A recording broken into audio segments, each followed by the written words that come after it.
Bill O'Reilly here. You are listening to the O'Reilly Update. Coming up next, the news with Mike Slater. Thank you, Bill. It is Wednesday, March 15th, 2023. You're listening to the O'Reilly Update. Here's what's happening today in America. Russia downs a U.S. drone. Ron DeSantis called out by Joe Biden. Anxiety now keeping 4 in 10 Americans awake each night. I'm surprised it's not more. And a new report ranks the best beaches in America. Also coming up, the message of the day, we'll talk about how many kids in America can't read. But first, Florida Governor Ron DeSantis calling out Joe Biden after the commander-in-chief accused the Republican of acting cruel towards transgender kids. Quote, "It's just terrible what they're doing." Biden said in an interview with The Daily Show, oddly, he said, "It's not like, a kid wakes up one morning and says, I decided I wanted to become a man or I want to become a woman. I mean, what are they thinking about?" Referring to Republicans. DeSantis said there's nothing cruel about stopping the mutilation of children. Just want to be clear here. Joe Biden is saying it is cruel, and he said near sinful, to not allow children to take puberty-blocking drugs and have genital mutilation surgeries. The President of the United States says it is cruel to prevent that. A Russian fighter forced down a U.S. Reaper drone after the 2 aircraft collided over the Black Sea. U.S. command released a statement after the incident, quote, "Russia engaged in a pattern of dangerous actions over international airspace. U.S. and allied aircraft will continue to operate in international airspace, and we call on the Russians to conduct themselves professionally and safely." New survey from one poll showing Americans are increasingly anxious about the next 24 hours, so-called next day anxiety. It's causing 40% of adults to stay awake all night. 61% say they've lost hours of sleep due to stress. Respondents blame the bad sleep habits on COVID, the 2024 election, and financial problems. That's got to be the big one, right? If you're not over COVID, COVID's making you lose it. The typical American stresses about money up to 8 times a day. By the way, my podcast, Politics by Faith, is all about taking the news of the day that causes anxiety and then giving historical perspective and biblical peace that helps that anxiety go away. U.S. News and World Report ranking the best beaches in America. More than 50% of families plan on hitting the beach this summer. The top 5, Half Moon Bay, San Francisco, Clearwater Beach in Florida, Malibu, Sanibel Island, Florida, and number 1, Honolulu, Hawaii. Surfers flock to Honolulu for the 30-foot waves, but are warned each year to watch out for the growing shark population. No thank you. Message of the day coming up next. The chairman of the Fed is promising more pain ahead. Last year, stocks dropped 20%, and this year could be worse. You are right to be worried. So please call the only precious metal dealer I trust, American Hartford Gold. They'll show you how to protect your savings and retirement accounts by diversifying your portfolio with physical gold and silver. Since I have been a client and spokesperson, the price of gold has appreciated more than 35%. So please call today and they'll have physical gold and silver delivered right to your door or put inside your IRA or 401k. Tell them Bill O'Reilly sent you, and they will give you up to $5,000 of free silver on your first order. Please call 877-444-GOLD, 877-444-GOLD, or text GOLD GOLD to 65532. Again, 877-444-GOLD, or text GOLD to 65532. Hey, Mike Slater filling in for Bill O'Reilly. Now it's time for the O'Reilly Update message of the day. One of my great political frustrations is that we live in a society where what I'm going to tell you now is acceptable. On a micro scale, on an individual level, it's sad because these people have no hope to live a flourishing life. And on a macro scale, it's bad because our country can't survive with so many illiterate people. There are 53 schools across the state of Illinois where not a single student can do math at grade level. And there are 30 schools across the state of Illinois where not a single student can read at grade level. Not one. Imagine going inside one of these buildings. What is this place like? Where not one student can read. It must be just pure chaos, pure anarchy. How can a teacher do anything? The teachers must be absolutely demoralized. Because it's not like the school is full of students who really want to learn, but just can't figure it out. It's full of hundreds of kids who couldn't give a rip. How do you teach kids who don't care at all? How do you teach kids who actively resist learning? It's impossible. Now you may say, oh, Slater, it's the money. These schools are not being given enough money. Yeah. How much money do you think these schools get every single year? No, seriously, take a guess. How much money do you think these schools get per student? Take a guess. I got the answer right here. These schools range from $17,000 per student to $56,000. That's plenty of money. A video went viral recently of students at Carmel High School outside Indianapolis. And the students are standing outside of different parts of the school saying, this is our natatorium, and this is our library, and this is our cafeteria, and this is our theater, and it's massive. At one point, a kid says, oh, and here's our planetarium. What? And people are saying, oh, well, that's what you get when you live in a nice area with a lot of money.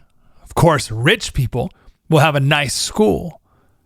If only the inner city schools had that much money, then they too could have wonderful facilities and be successful and read. They could know how to read. If only they had more money. Wrong. You know how much money is spent per student at Carmel High School? Remember, in these Illinois schools, it was between $17,000 and $56,000 per student. This Carmel High School, $9,600 a student. The public high schools in Indianapolis, down the street, they spend $6,000 per student more than that, with horrific results.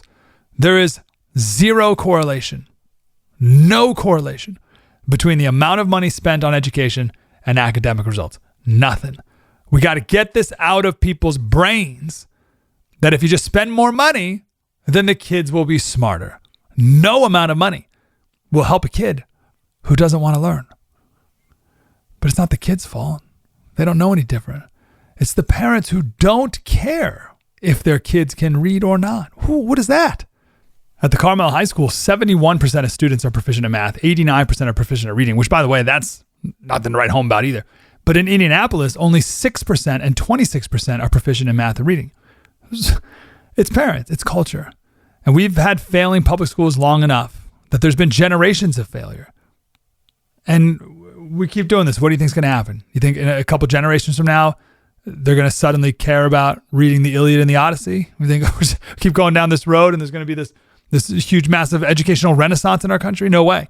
Not if we keep doing the same thing over and over. And I'm genuinely concerned. And I'm asking you, do you think our country can survive this? Coming up next, the Something You Might Not Know segment, actually about the SATs. It's next.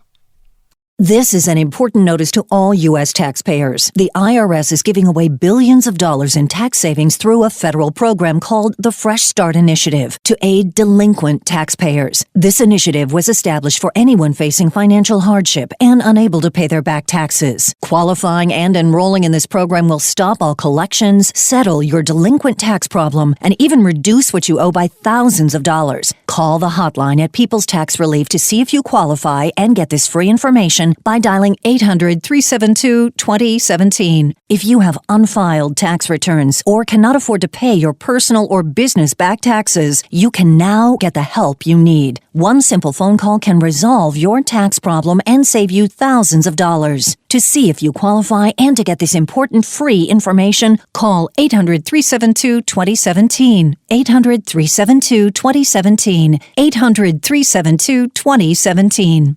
Mike Slater filling in for Bill O'Reilly. Now it's time for something you might not know. Universities are getting rid of the requirement to take the SAT. Why? Because they are racist. The SATs are racist and they hurt minority students. But the SAT was actually designed to help minority kids. Columbia University, first Ivy League school to not require the SAT. They say their students are dynamic and multifaceted and can't be defined by any single factor. The University of California system doesn't require them. Dozens of law schools have gotten rid of the LSAT requirement. And these advocates are pushing for medical schools to stop requiring the MCAT. Why? Because students of color, except for Asian kids, they don't count, do worse on the SAT than white kids. So the only conclusion is that the SAT itself is racist. There's no other factors at play, only that the test is racist. They hurt black kids. So we got to get rid of them entirely.